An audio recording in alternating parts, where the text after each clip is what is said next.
Shalom, and welcome to our 29th annual Feast of Tabernacles. This is night 6 of We Must Show Love.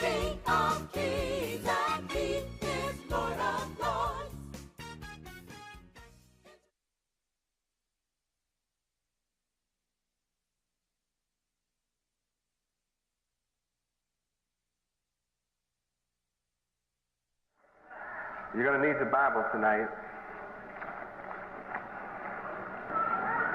Let's look at Exodus chapter 20, verse 6. Exodus chapter 20, verse 6. Read. And showing mercy unto thousands of them that love me and keep my commandments. I will show mercy to the thousands of them that love me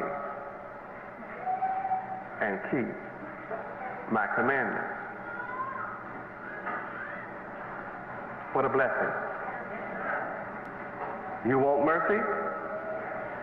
It doesn't matter if you are among thousands that are looking for mercy. If you love me and keep my commandments, I'll give you mercy. Prayer? John 14:15. John chapter 14, verse 15. John chapter 14, verse 15. Read. If ye love me, keep my commandments. Exodus chapter 21, verse 5. Exodus chapter 21, verse 5. Read. And if the servant shall plainly say, I love my master, my wife, and my children, I will not go out free. Leviticus chapter 19. Leviticus chapter 19, verse 18. Read. Thou shalt not avenge, nor bear any grudge against the children of thy people, but thou shalt love thy neighbor as thyself. I am the Lord Yahweh. You are to love your people.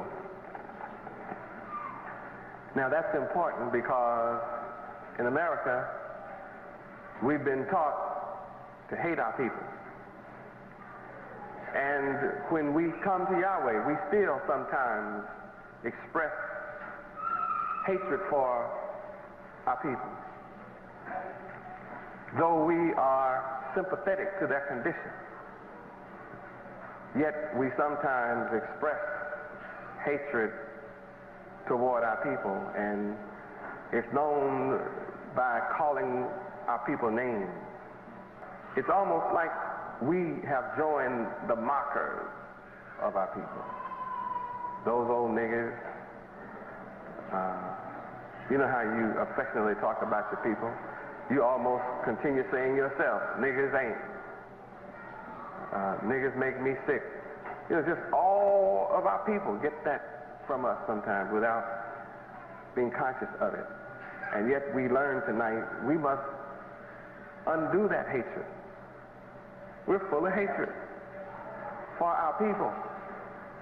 That means since we're one of our people, we're full of hatred for ourselves. And this verse tells us that we don't know Yahweh. That's why at the end of the verse, I have to remind you who's talking and who's giving you the command. Behold, I am Yahweh speaking to you. That means you have to really come into the knowledge of Yahweh. That's why you need my new book, From Poverty to Riches. You can't live without this book. You just think you're alive. I'm telling you, you cannot live without my book, From Poverty to Riches. You are dead to the knowledge of the name Yahweh.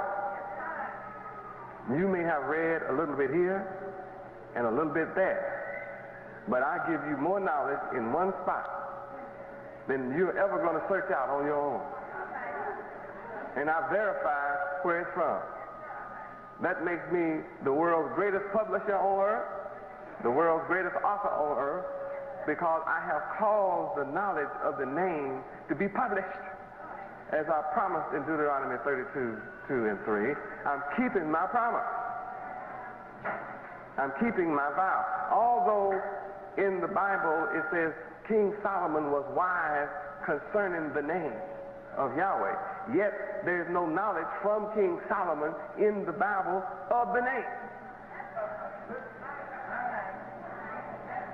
The Bible completely eliminates the name and just refers to Yahweh as the name. He was famous concerning the knowledge of the name, but no knowledge of the name is written. That proves the greater than Solomon is here because I publish knowledge of the name.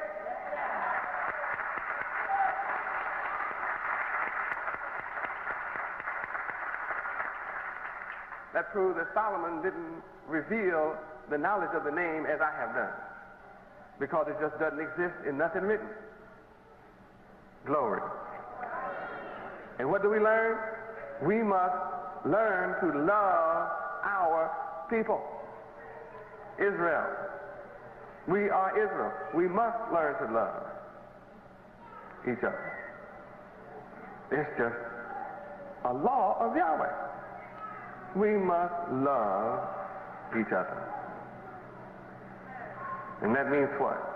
We've got to learn how to love our individual self.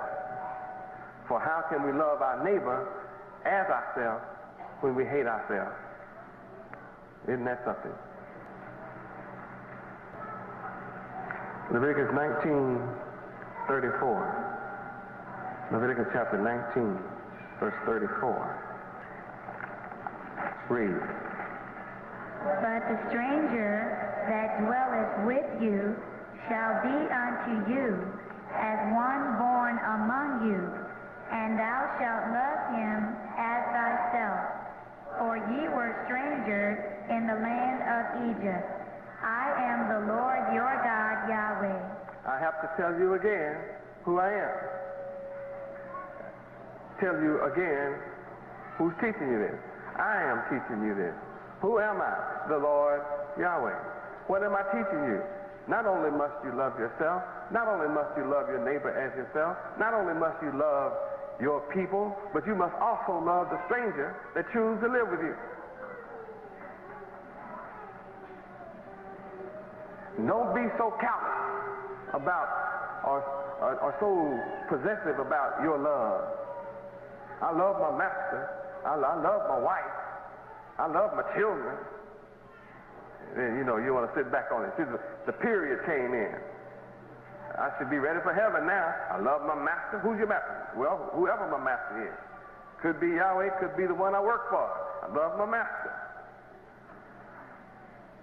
I love my wife. I love my children. That's the way it ought to be.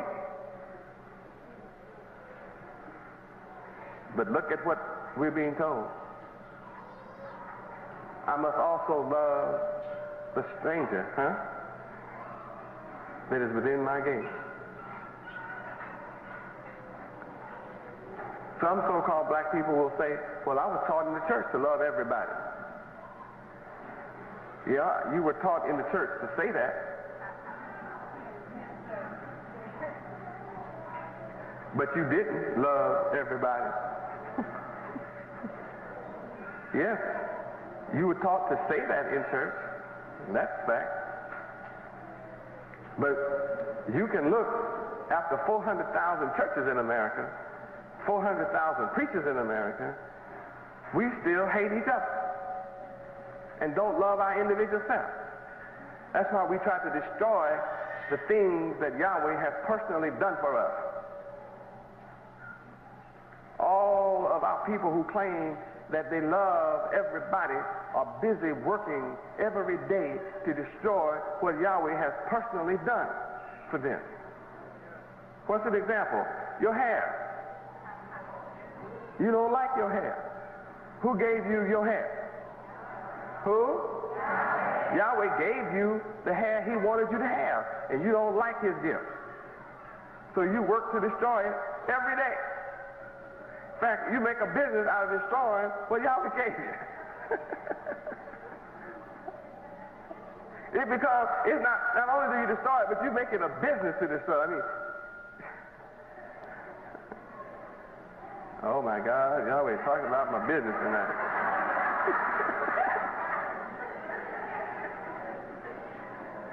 I just used one example. How many of you can think of others? Yeah, there are bunches of examples. Glory.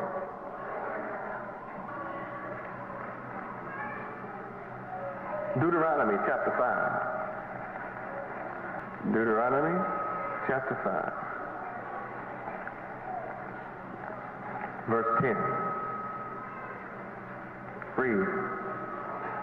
And showing mercy unto thousands of them that love me and keep my commandments. And we read, if you love me, you will, in fact, keep my commandments. The test is not, I love Yahweh. Because you can teach a bird to say, I love Yahweh. So saying I love Yahweh is not the test. The test is keep my commandments. They're easy to keep. John chapter 5, verse 3. They're easy to know. Let's turn to it. John chapter 5, verse 3. They're easy to know. So they're easy to keep. Anything easy to know, it's easy to do, easy to keep. We can't complain that it's too difficult. Read. For this is the love of Yahweh, that we keep his commandments, and his commandments are not grievous. They're just not, they are not grievous. The laws of Yahweh are not grievous. They do not cause grief. The laws of Yahweh are not difficult. They're not upsetting. The laws of Yahweh do not go against the grain. You don't have to swim upstream to deal with the law. You can get in the law and just go downstream. They'll even keep you afloat.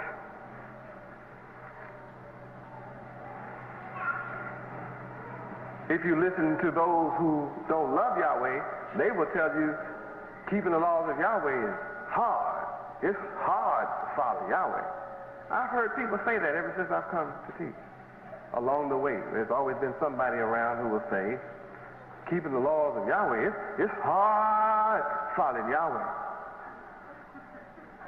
How many of you heard people say that? Oh, I thought only I heard that. It's a number of people. It's hard to follow Yahweh. It's only hard to follow Yahweh if you love the ways of the heathen.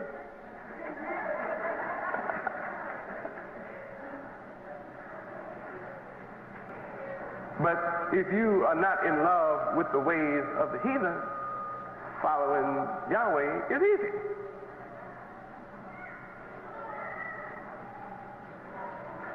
So now, quit saying following Yahweh is hard, because the law and the word says the laws of Yahweh are not grievous. Isn't that beautiful to hear tonight? For some of you, this is the first time. For others, this is a good refresher. It's like a refresher course. Only it means more to you tonight than it meant when I taught you about it the first time. Oh, yes, it does. Because you've had years of my teaching under your belt.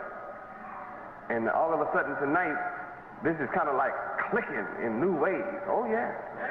To you that love Yahweh, what I'm speaking on tonight is kind of like, boy, this is really refreshing to my soul. And I'm seeing, hearing, and understanding what I haven't seen, heard, and understood before about what I read. I read this, but I didn't see it like this. Tonight I have a new feeling about what I'm hearing. Oh, yes. Deuteronomy chapter 7, verse 7. Deuteronomy 7, verse 7. Read.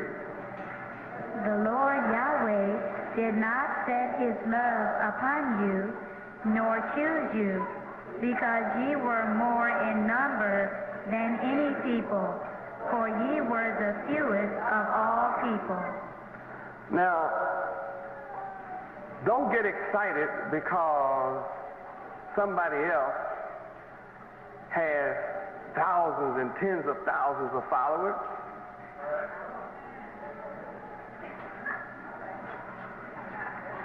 Don't get excited because somebody else can fill Miami Arena all the way up. Don't get excited. That Yahweh didn't choose you because your numbers filled the arena. Yahweh chooses you because you are the fewest in number. Yahweh has not set his love upon you because you were the greatest in the land. In fact, you're looked upon as the least in the land. And it sounds like it says that Yahweh chose you because you were, and you are the fewest. That makes you somewhat peculiar. Makes you kind of unique to have the Creator choose you who are the fewest in number. Now, we know from this scripture that when we were chosen, everybody was black. So light skin, white skin color versus black skin color was never an issue when Yahweh chose us. We looked like everybody else. And yet Yahweh was able, just look around tonight. We look like all the rest of the 60 million black folk in America. I'm in the midst of a neighborhood that if you walk out in the street tonight, you can't tell the difference between you and them in terms of your features. You look like everybody else in this neighborhood. And yet you are chosen to be inside this room tonight. And when you look around in the county, you're a mighty small number of folks.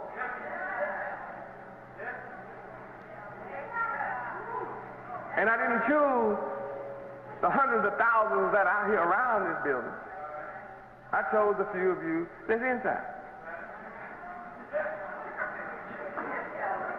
And I set my love up on you.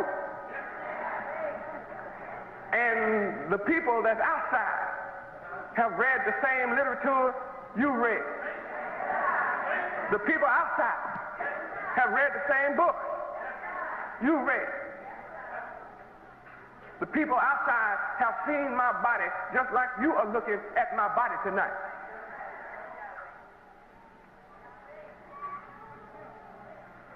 The people outside have seen and heard the same thing you've seen and heard. But when the message within the literature says, come, only you have come.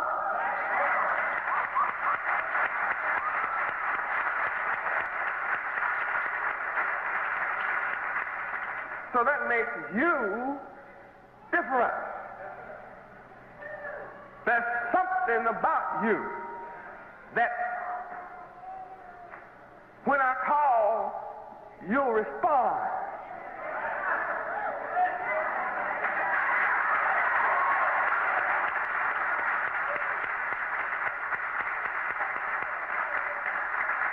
That's why I chose you. Out of all the millions, that's why I chose you. all you had to hear was, my Lord and Savior, Yahweh, is coming out tonight. I have to be there. I'm on my way.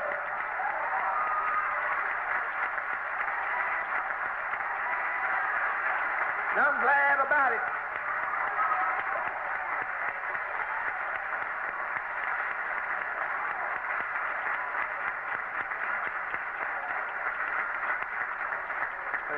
See, the joy is one God, one mind, one love, and one action. That's the joy.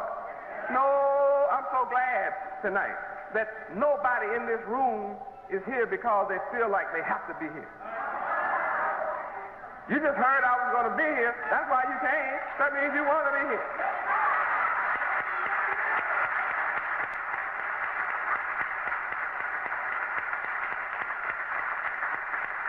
Praise God. And I love you too. So don't get nervous because you don't see everybody. You have had the experience of sharing the same word with your family members. And out of the family, you came to me.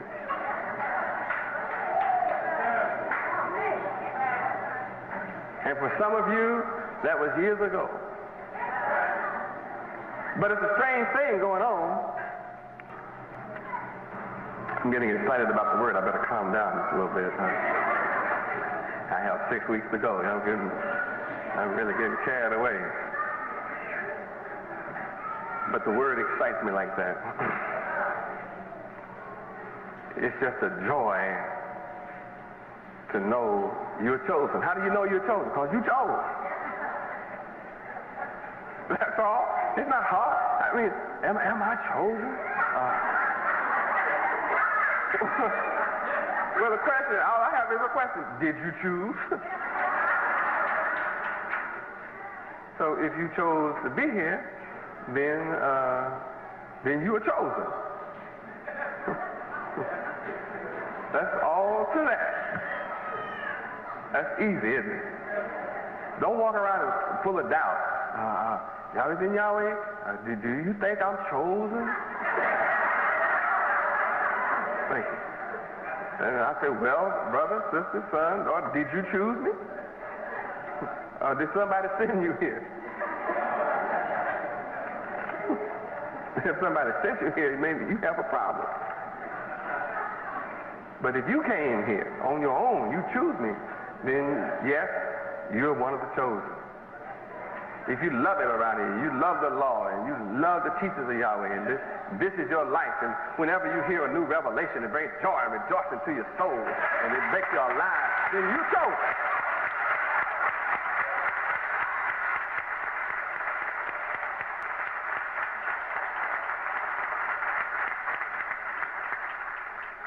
It's easy to find out about this. And remember, I set my love upon you.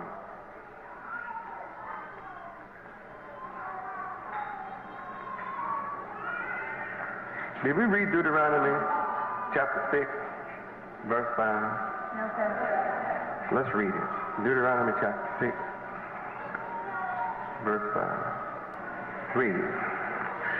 And thou shalt love the Lord thy God Yahweh with all thine heart, and with all thy soul, and with all thy might. Now we are reminded how much to love Yahweh. I declare to you that if you love Yahweh with all your soul, all your heart, all your mind, and all your might, then you don't have to worry about anything else. You don't have to worry about what's going to happen in your life. You don't have to worry about what's going to happen to you in your life. You don't have to worry about what your enemies think about you. You don't have to worry about what your enemies might do to you. It's like having a force field around you. When you love Yahweh with all your mind, heart, strength, soul, body, and might, The enemy is already defeated before he heads in your direction. He has to learn that he's helpless against anybody that loves Yahweh with all. And if you love him with all, you don't have any fear either. Because perfect love casts out all fear.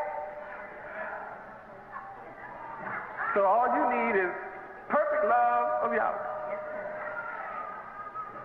That's why I can say you don't need a gun for this. Some people think the only way they can protect themselves from their enemies is with weapons formed by the hands of man. You can tell George Bush doesn't know Yahweh.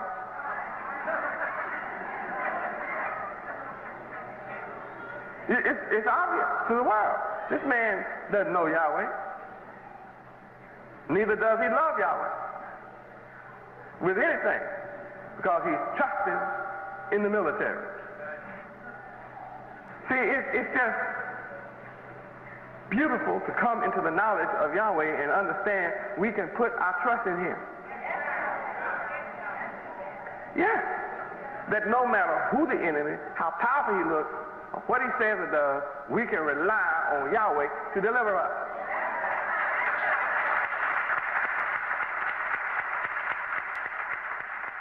Now, Yahweh has been punishing America ever since the devils in New York took one of my followers, Jesse, put him in jail and gave him 15 years because he took a switch to one of the children in his charge.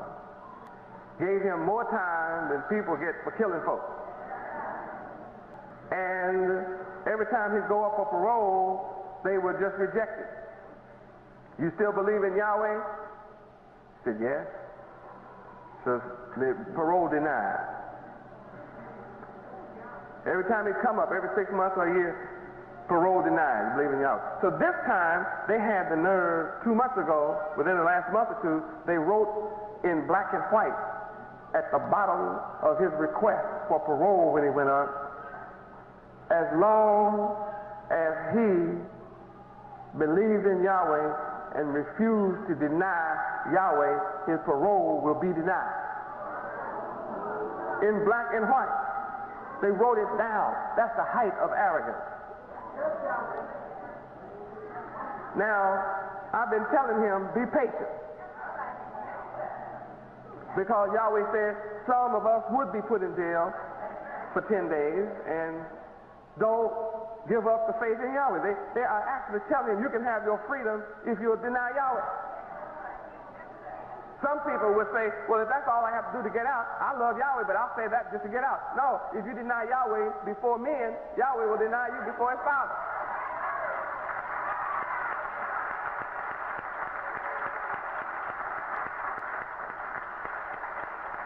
Most of you have forgotten Yeshua until I mention it, but I never forget him. He's not forgotten. Joseph was thrown in jail because he was a man of integrity and he refused to bow to the lust of a woman, and because he refused to bow, he was thrown in jail, but he was not forgotten. Daniel refused to bow to the image of the beast, and he kept right on praying. Daniel was thrown in the lion's den, but Yahweh did not forget it. Shadrach, Meshach, and Abednego were thrown in a fiery furnace, but Yahweh did not forget them. He was right in there with them, keeping the heat of the flame away. You may look like you have no hope. It may look to you like we will never escape the power of the devil. But I'm here to tell you, you're not forgotten. And as long as you have the strength to endure to his end, you're going to be all right.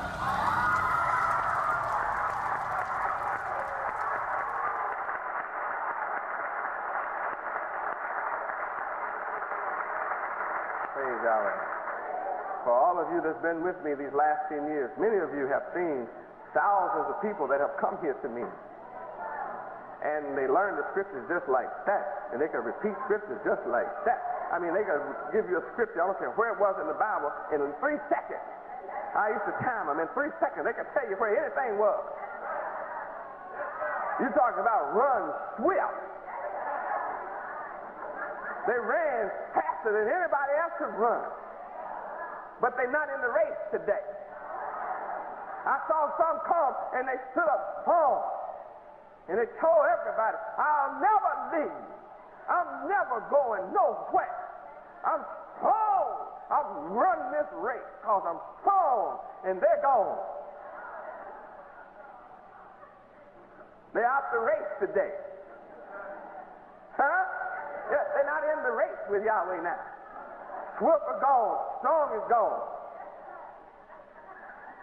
But there's one fella that's going to win the race. Endurance. Can you endure? Got staying power.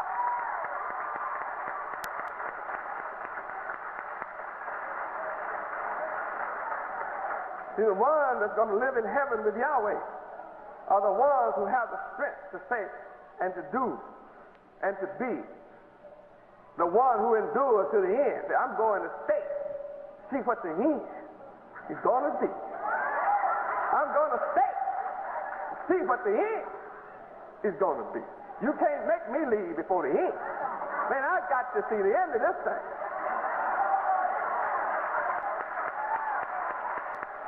There you go. That's why trials can't turn me around. Tribulation can't turn me around.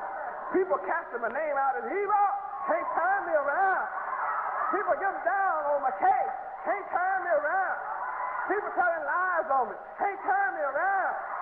People looking at me mean and saying bad things about me, calling me names, they can't turn me around. I'm going to stay and see what the end is going to be.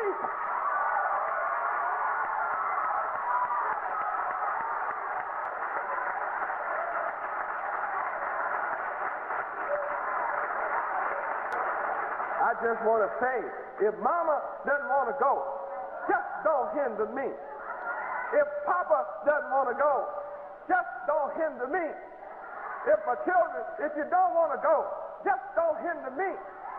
If my sisters and brothers don't want to go, just don't hinder me. If my relatives and friends don't want to go, just don't hinder me. Because I'm going to stay. I'm going in. You may not want to go, but I'm on my way.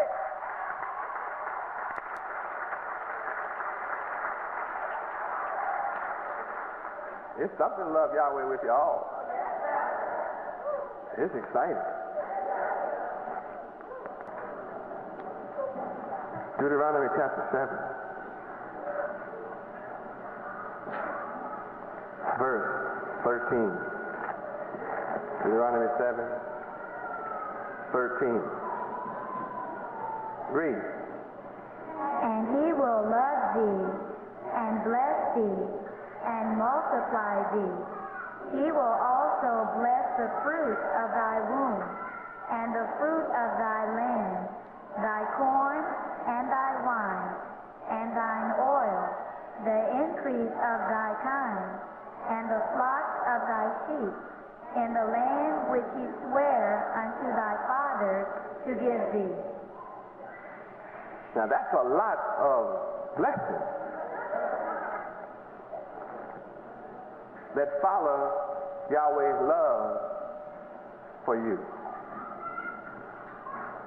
Yahweh will what?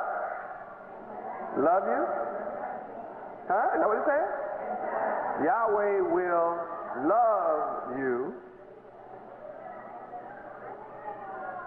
and because he loves you, Yahweh will bless you.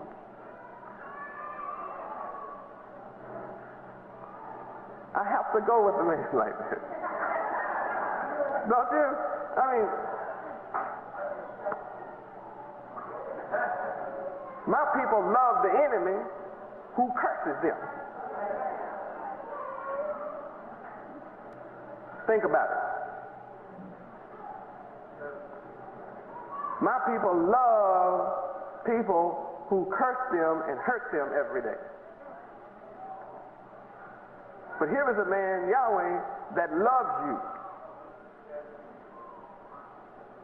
You have not done anything in particular to cause him to love you. Yahweh come in your midst, loving you to save you, and you don't know him. Living a life of sin. But you have a man, Yahweh, that loves you, and because he loves you, he will what? Bless you. And what else? Multiply you. And multiply you while the other people out there that look like you are being cut off. Birth control, abortion, murder of their babies, just cut themselves off. Their children are not coming into the world. They're dying before they can even get here.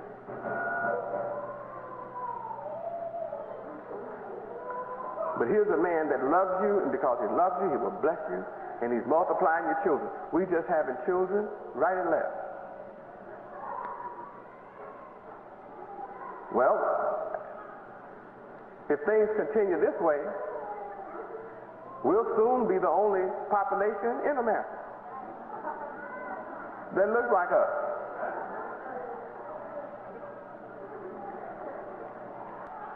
You get the mystery?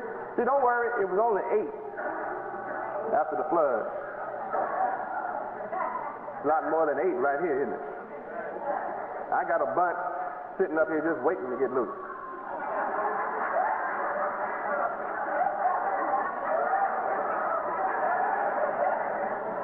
I have a bunch of little brothers right now steaming at the bit. They're ready to talk to sisters now and have holy conversations already.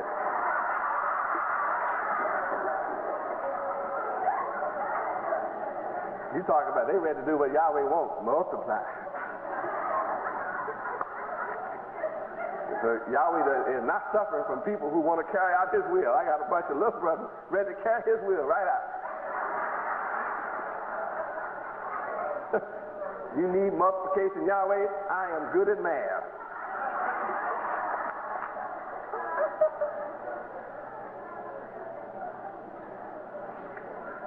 Think about it.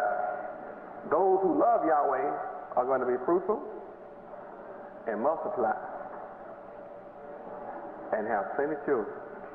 Those that hate Yahweh go along with birth control pills. Those that don't love Yahweh go along with contraceptives, IUDs. They go along with whatever the enemy puts in front of them,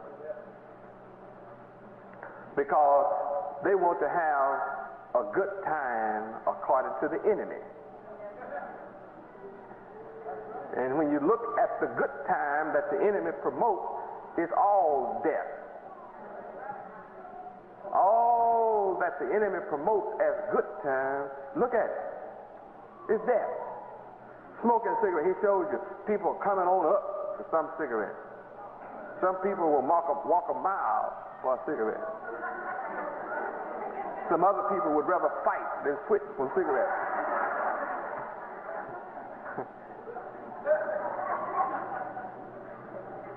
They promote cigarettes as wide open spaces, people riding on a horse out in the country and smoking cigarettes. It's cool. They even name cigarettes cool. Cigarettes called death. But he promotes it as something great. The enemy of Yahweh promotes gambling as though it's fun. But you got one person out of 10 million that can win something. 999,999 lose every day. Every single day. That's death to your pocketbook. They promote drinking, strong drink, as fun. A good time. they even have places for you to drink it that you used to call it fun. And you could only have fun there at night. And you go drink at night. And this good time it fulfills the word so good about why do people love darkness? Because their deeds are evil. Yes. So they go to a night club. They don't go to a day club. Fun is only at a night club. And then the club is not just you go there when night comes. It looks like night inside. And everybody's in there looking for fun. Everybody's stumbling around all in the dark, walking on people's feet, bumping all up against each other, and they call that fun. Especially when a male bump up against a female, that was really fun. Man, let's walk back that way again.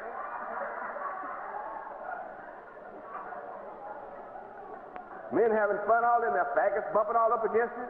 You don't know what's going on. Everybody's having fun. They say. Death is in the nightclub. People get shot and killed in the nightclub, regular, all over the country. The drinks are death. And I don't need to sit here tonight and name all the things that the heathens call fun. I'm showing you it's all death and destruction. But here's a man that loves you, and because he loves you, he blesses you and multiplies you. And what else? And will bless the fruit of what? Of your what? Womb. What does your womb carry? Children. The enemy of Yahweh teaches you to hate having children. And you have a preconceived idea in your head from Satan. Well, how many children you want? Well, I want one. Never want more than two. Right? Two is enough. My mama had 8, but I'm having 2. You don't care nothing about what Yahweh wants you to have. He didn't put 2 on your womb.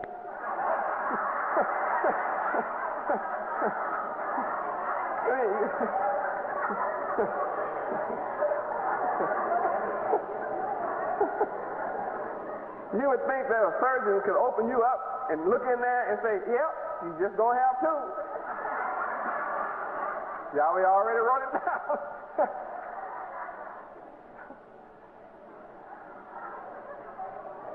I'm reading tonight that because Yahweh loves us, he will bless our womb.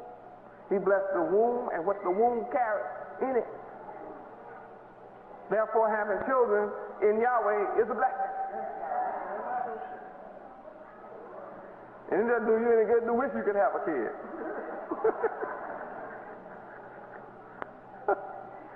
It's all up to Yahweh. What?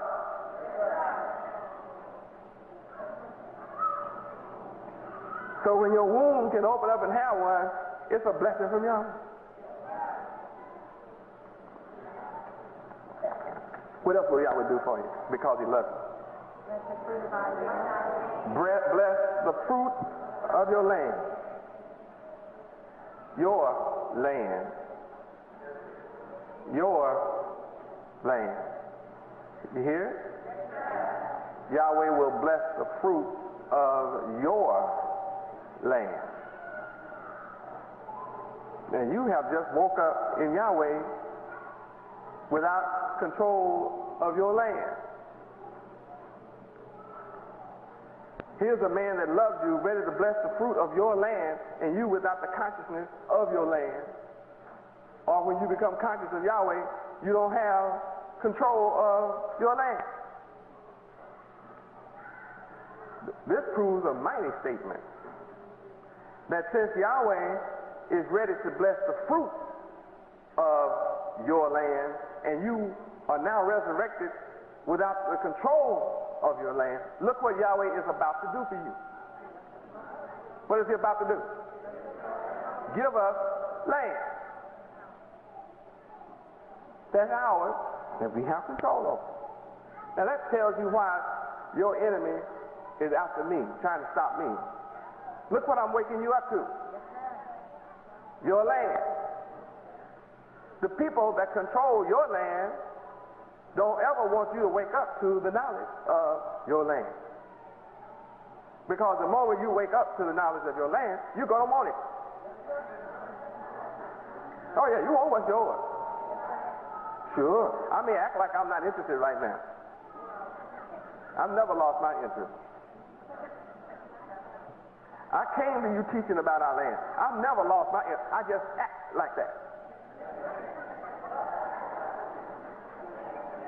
It's just politically expedient for me to act like that right now. I don't mind the devil, no, I'm just acting like that. I'm acting like that for a reason. There's no need for me to get all uptight about our land until I wake up the people to whom the land belongs. It won't do me any good to take 25 or 30 of you to our land when it's 144,000 of us got to wake up before we can go. First things first for me. You got the picture? Now, I'm tired of being in this land under the control of another. But there's no need to march and demonstrate and boycott about it. That's what blind leadership is doing. So in the meantime, I'm not raising no cane and writing no articles about our land. I know what it takes to get our land. It gets the people to whom the land belongs. And then once their consciousness comes, then getting our land will be easy. That won't be a problem. That shows you how smart I am. See how smart I am? I know how to get it. What good is the land and no people to be in it? You got the picture? Okay. So Yahweh is ready to bless the fruit of our land, but we must first be blessed with our land that we can control. And I'm here to tell you that we can control America. There's no need talking about controlling America when you don't have the people that are ready to control. And if we're not ready to control in America, we're not being ready to control somewhere else. There's no need to go in somewhere else. You're not ready. You have to be ready to rule. Rulership is more than words spoken. We used to sing a song 10 years ago. Rulership, rulership, rulership. I am ready for rulership. And lying. Everybody was lying.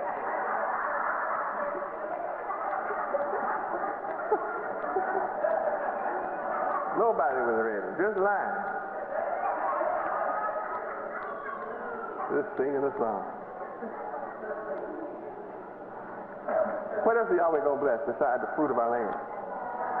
What? Our corn. You don't even have a backyard.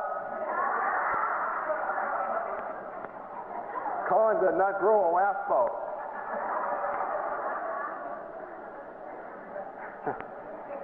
We live in skyscraper ghettos.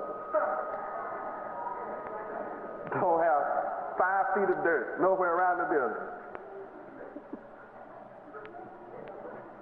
You're talking about Yahweh gonna bless your corn. I ain't got no corn, I don't have no land. Have no money, I don't have no job. A little bit of money I make is not enough to live on. I'm struggling every day trying to make it. And Yahweh talking about blessing my corn. We are the examples to the world to help promote Yahweh and Yahweh's teachings. It is up to you and me to glorify and make Yahweh and Yahweh's name high. This concludes night 6 of We Must Show Love. Now, not only is Yahweh Ben Yahweh clever, but he is moral and he's upright. See, there are no strange side effects, pollution, or alternative lifestyles in Yahweh. You don't have to buy drugs, alcohol, or subscribe to fat diets. Yahweh Ben Yahweh's life is just sweet, wholesome, and everlasting. Yahweh Ben Yahweh's kingdom is where you can have the best for less. You can have ever-increasing wealth along with perfect health. And this proves that Yahweh Ben Yahweh has defeated the death mindset. And you too can defeat the death mindset. Just try Yahweh Ben Yahweh, for he is the panacea. Praise Yahweh.